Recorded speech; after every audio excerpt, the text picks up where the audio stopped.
Ashley from NotJustBoxing here with Mark Chamberlain. Mark, how you doing, mate? Yeah, all good. Yourself? Yeah, good, thank you. Good to see you back training, and obviously, 3 weeks away now for your fight? 2 weeks. 2 weeks? No, 2 weeks. Yeah, 2 weeks tomorrow, yeah. So you've got an 8-rounder against an Argentinian? Yeah. Don't know anything about him, do you? No, I don't know a lot. Just leave that down to my team. Yeah, that's all I know, really. I just got to turn up, do my bit in the gym, work hard, and turn up on the night this time and get the job done. So it's a comeback fight. Are you looking to, straight after this, jump straight back into contention with some big fights, or do you want to take a bit of time, relax, and then get ready? How do you see this year going? I want big fights. I made that quite clear to Frank. I went up and had a meeting with him, and I just said to him, look, I don't want no comeback fights, 6, 8 rounders, but this is what I've had to put up with this time round. And yeah, I mean, I'm looking to just get out there, make a statement performance, and get back on the road to the top. And you've now gone up in weight as well? Yeah, super lightweight now. Yeah, I think it was the right time for me to move up if I'm going to move up. I've been the same weight since I won the championships back in, I think it was 2018 in the seniors. So I'm 26 years old now. My body just don't work like it did 7 months ago, let alone 7 years ago, however long ago it was. So yeah, no, I think it's the right time for me, and I definitely feel better in myself for it. Definitely, yeah. Like trying to lose that last kilo, that last 2 kilos, the night before.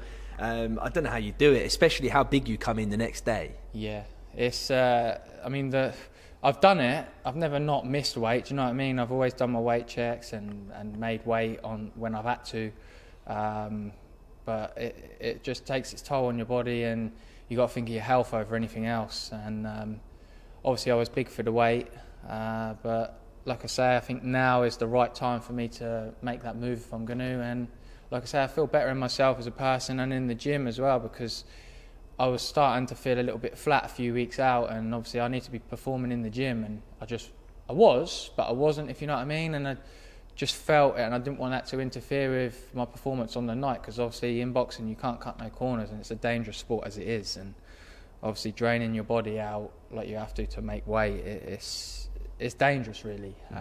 And like I say, you've got to think of your health over anything else. Yeah, and when you're focusing in on a 10 or a 12-round fight at a high level, the last thing you want to be thinking of 2 weeks out is, how's the scales looking, and even just cutting the water weight the day before. I really don't resent that for any fighter. Like some of the stuff that you guys put yourself through, it's just mental. It's like I say to friends and family, you get your friends, everyone will have a friend that say, yeah, I'm on a diet and that, but you ain't been on a diet until you've been on this diet. Do you know what I mean? I respect anyone that can go on a diet, because I love my food, and that's probably the hardest part about boxing is the dieting. But yeah, this is a proper diet. Obviously, we've got nutritionists for this. But you can't go out and go, I'll go and get an Easter egg and I'll have a cheat day today or something like that. Do you know what I mean? It don't work like that. Whereas it's our job, I guess, so we don't do that. But some people might want a Easter egg or something. Do you know what I mean? Just to have a little cheat and a treat. But yeah. Yeah, and I do want to touch on the Josh Padley fight, because I've not spoken to you since. So it was a huge upset, and obviously I was there on fight week, and you had a change of opponent, you had all these things going on. You had agreed beforehand that you were going to fight 140 pounds, not for the titles, but there was a miscommunication with that, and it seemed to have backlash. But at the end of the day, that was already agreed. And then the fight itself was one of the biggest upsets we've seen on Riyadh season. I don't think anyone expected for it to be how it went, and to see where Josh has gone now. But I just want to go back, first of all, to the fight week. You didn't even know who you were going to be fighting, really, did you? No, I mean, all as I can say about that fight is, I take my hat off to him. He come and done what he was going to do. The better man on the night won. And yeah, like I say, he's propelled himself out there. Obviously just had that big fight against Shakur, and yeah, like I say, I respect him as a fighter, and that's it really. I can't really say no more about it. He beat me on the night, and that's it. It's a night that I wasn't at my best. I won't make no excuses up, but I just can't afford to make that mistake again as such. Yeah, and you did look a little bit flat in some of the movements, and even you were getting in the range and you were sort of staying there. You didn't box how you usually did. No, it looked like at first maybe you didn't respect him, but yeah, I mean that's what I say to people. Like, it's hard to explain as a fighter because until you're in that position, I mean, other fighters will be able to relate to it. Like, you'll have a good spar and you might have a bad spar, but obviously you can't afford to do that on the night. And I never turned up. Full stop. It was a bad night in the office for me, and I paid for it. It's as simple as that. It's like I watched it back a few times, and it's frustrating because I'm thinking, why am I not doing this? And my brain's telling me to do something, but I just couldn't do it. It's like I had like a mental block in front of me. And yeah, I mean, no excuses. I take it on the chin, and we move on. We moved up a weight now, and I can't wait to get back on track and get into some big fights.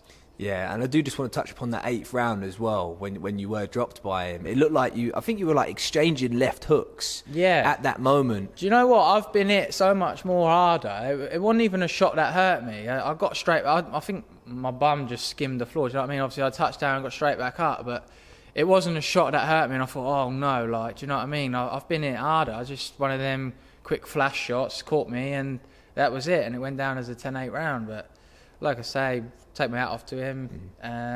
He's the first person to ever do that to me. Do you know what I mean? I've never been put down in sparring or just in a fight. Do you know what I mean? So I'm just glad. Would you want to rematch him?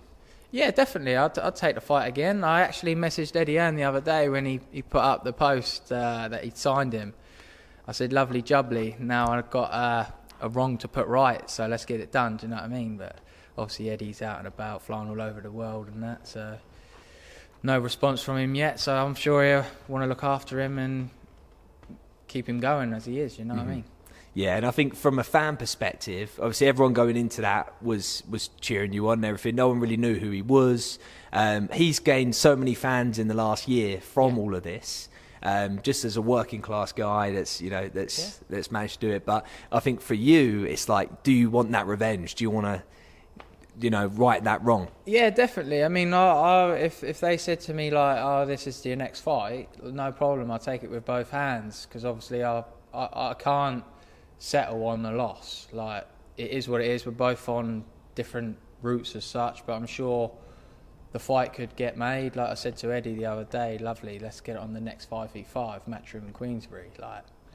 That'd be good. Yeah, let's do it. Do you know what I mean? So you've got this comeback fight. I think, is it an 8-rounder? 8-rounder, yeah, I believe. So I don't know much about him. Manchester, just got to turn up, get the job done, and look to be busy this year. I think there's something in June for me, but obviously one fight at a time. Let's get through and just have a really busy year, get back out there. And I bet you must be excited just to be at your natural weight. It must be, well, I wouldn't even say natural weight. You could make 147 if you wanted to. Yeah, I mean, like I say, I'm big for the weight. I'm 6 foot tall, but it's not healthy making 9 stone 9. I was coming in at 9 stone 7, 9 stone 8, and no. Not for me though. But have you done anything different since that loss? Is there anything changed? I know obviously you can just have a bad night. Anyone can have a bad night, but is there anything that has changed with you mentally? In training, like with the coach maybe? No, because I've never cut corners in training. It wasn't that I wasn't fit enough or I hadn't done the sparring, I hadn't been training. It's just genuinely a bad night in the office. That's all I can put it down to, and it cost me, and like I say, I can't afford to do that again. So 100% I should turn up and put a performance in.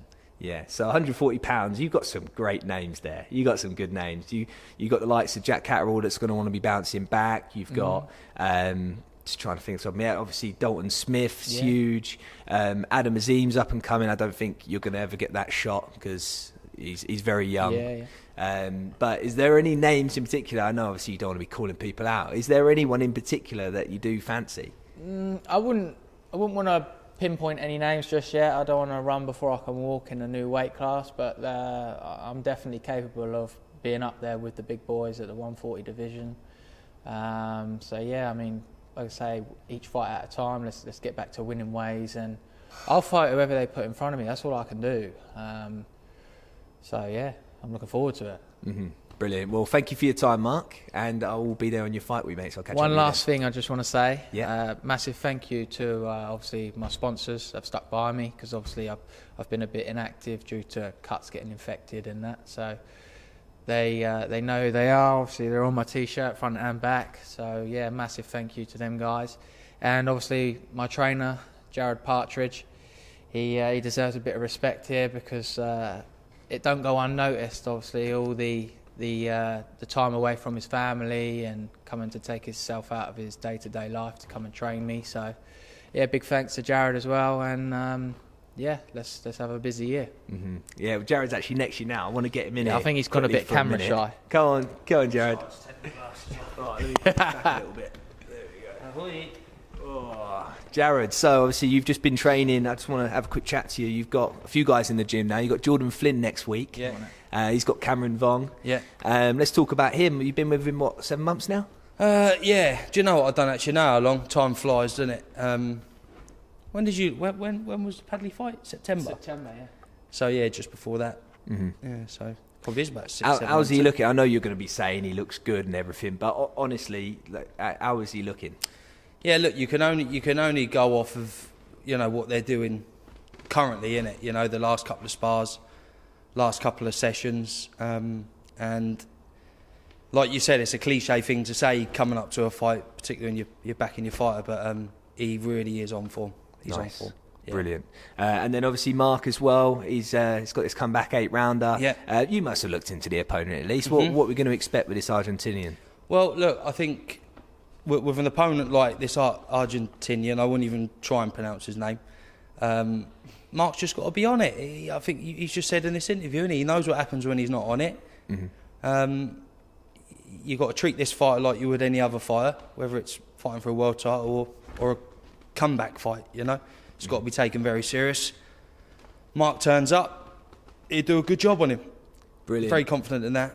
Well, Jared, it's been great to finally get you on the camera too. I know we did something before and you end up not having it released. You need to get yourself an Instagram account. I mate. know, you keep saying it, I should do really. Yeah, you can't be hiding behind the club's Insta, all right? You need to get a personal account, and we need to start getting your name out there, because you're training one of the best super lightweights in the country. Yeah, I think so.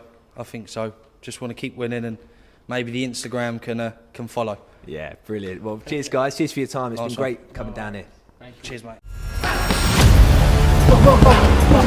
Oh,